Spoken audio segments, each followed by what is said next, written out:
Hello everyone, welcome back. I'm Paul from Missing Lands and let's talk about some cool commanders, particularly the colourful ones. 5 colour commanders are kind of commander's final form. They're often considered the elite end of the format because when budget isn't a constraint, 5 colour decks tend to become some of the most powerful lists you can build. And when you actually think about it, that makes sense, complete sense. These are decks that get to run the best cards from every colour all in the same list. You can play Smothering Tithe, Demonic Tutor, Cyclonic Rift, Jeska's Will and Heroic Intervention all together. On top of that, 5 colour decks give you access to every combo in the format, meaning your finishes can be whatever you want them to be. Historically, the big downside of 5 colour decks has always been the mana base, but that problem keeps getting easier to solve. In recent years, we've had the Triumph cycle from Ikoria and the Surveil lands from Murders at Karlov Manor. Both were huge because they have basic land types, meaning that they can be fetched and fixed far more reliably. Importantly though, they aren't basic lands, so things like Evolving Wilds can't find them. The real cost of all this power is exactly that, the cost. Running an optimal 5 colour mana base alongside the best spells ever printed is expensive, and as some of these deck lists will show you, very expensive. Today we're counting down the 10 most popular WUBRG or 5 colour commanders of all time based on EDHREC deck counts. The data that EDHREC uses for this is from Moxfield, Archidekt and Scryfall, 3 of the biggest commander deck building platforms. We'll also be looking at each commander's most synergistic cards because that really gives a clear picture of what each deck is actually trying to do. Synergy score is a really cool feature on EDHREC. It's calculated as the percentage of decks a card appears in for that commander or theme minus the percentage of decks it appears in across that colour identity overall.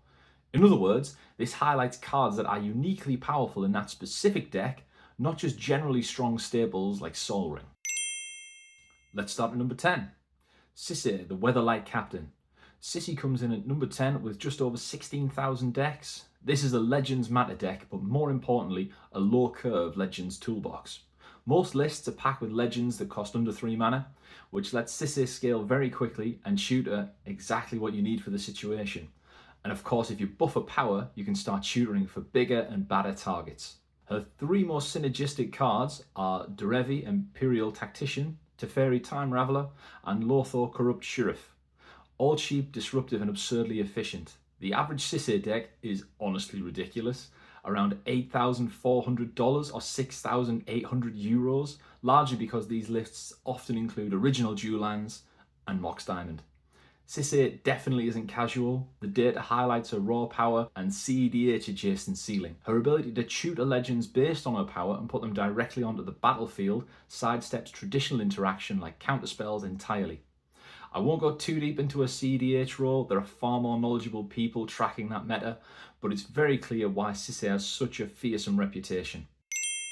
Number 9 is the First Sliver, with nearly 17,000 decks, and yes, this is a Slivers deck. Cascade turns every sliver into a value engine, and once the deck gets going, it snowballs pretty fast. The top synergy cards are Gemhide Sliver, Cloud Shredder Sliver, and Sliver Hive Lord. Mana, speed, and protection. But most importantly, they're slivers. That's what makes this deck so cool. It's a genuinely powerful typal strategy that doesn't need to lean on off-theme cards. Despite the reputation, the average deck cost is fairly reasonable, at least compared to the rest of this list, at around $750 or 550 euros. It's linear, it's explosive, and everyone at the table knows exactly what's coming. Honestly, it's incredibly good fun to play. Number 8, Ezio Auditore de Firenze, sitting at just over 17,000 decks. Ezio leads a very clean assassin typal strategy, evasive creatures, targeted removal, and steady pressure. He also has a really nice built-in alternate win con printed directly onto the card. His most synergistic cards are Ezio, Blade of Vengeance, Basim Ibn Ishaq, and Ramses, Assassin Lord, all strongly reinforcing the typal payoff. The average deck cost comes in around $440 or 370 euros, making this one of the more accessible 5 colour commanders on the list. It's flavourful, focused, and genuinely looks like a really interesting build. At number 7, we have Tom Bombadil with nearly 18,000 decks. This is the definitive saga deck, and for very good reason. The game plan is slow, inevitable value, stacking chapters, looping enchantments, and gradually overwhelming the table through constant, relentless advantage. It's not explosive, but it never really stops. The most synergistic cards here are Binding the Old Gods, There and Back Again, and Satsuki the Living Law. The average deck cost sits at around $320 or €290.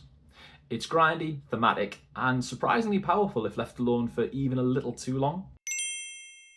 Number 6 is Go Shintai of Life's Origin with nearly 19,000 decks.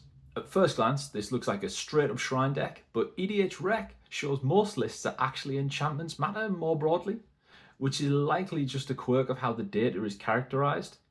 The 3 most played cards are Sanctum of All, Sanctum of Fruitful Harvest, and Sanctum of Stone Fangs, each appearing in over 90% of lists. That's the highest synergy concentration anywhere on this collated WUBRG list. These cards are more uniquely tied to this commander than almost anything else we've seen.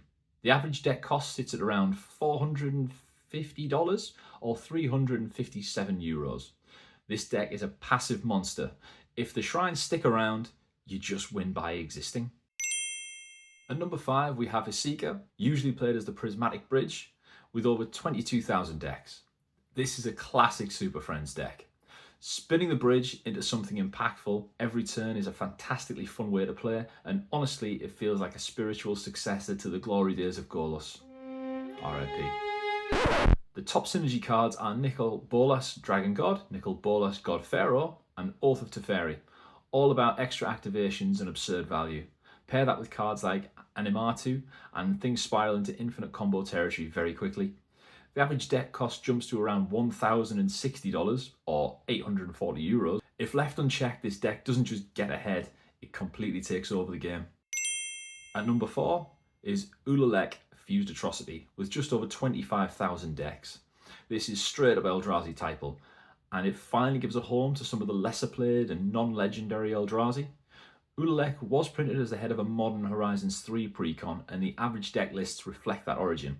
Big mana, Annihilator effects, and colourless synergy define the deck. The most synergistic cards are Eldrazi Temple, Forsaken Monument, and All Is Dust.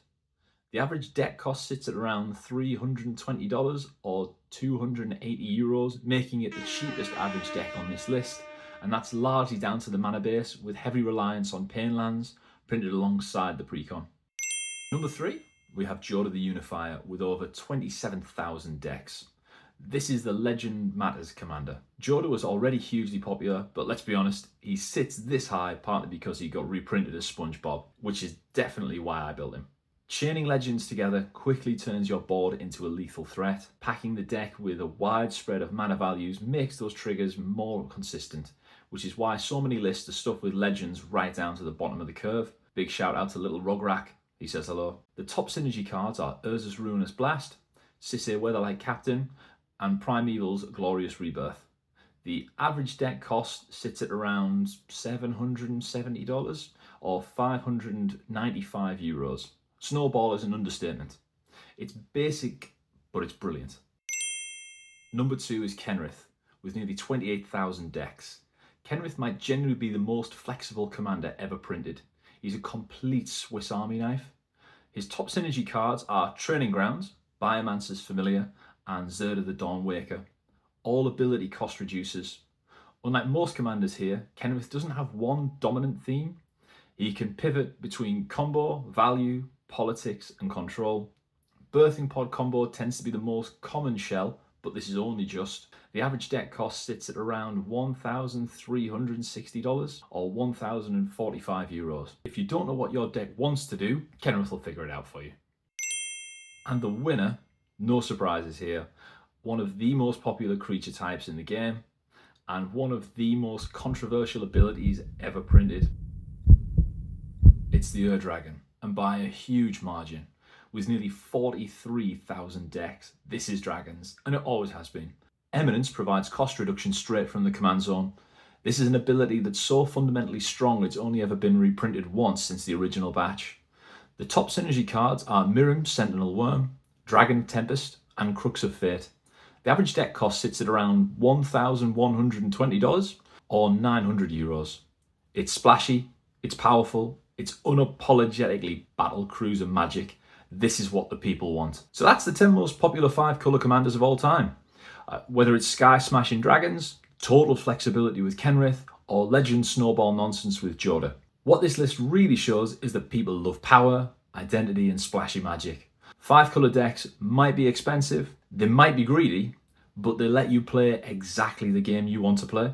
Let me know in the comments which of these you've built or which one you absolutely detest playing against. If you enjoyed this, like the video, subscribe for more. I put out commanded content every now and again.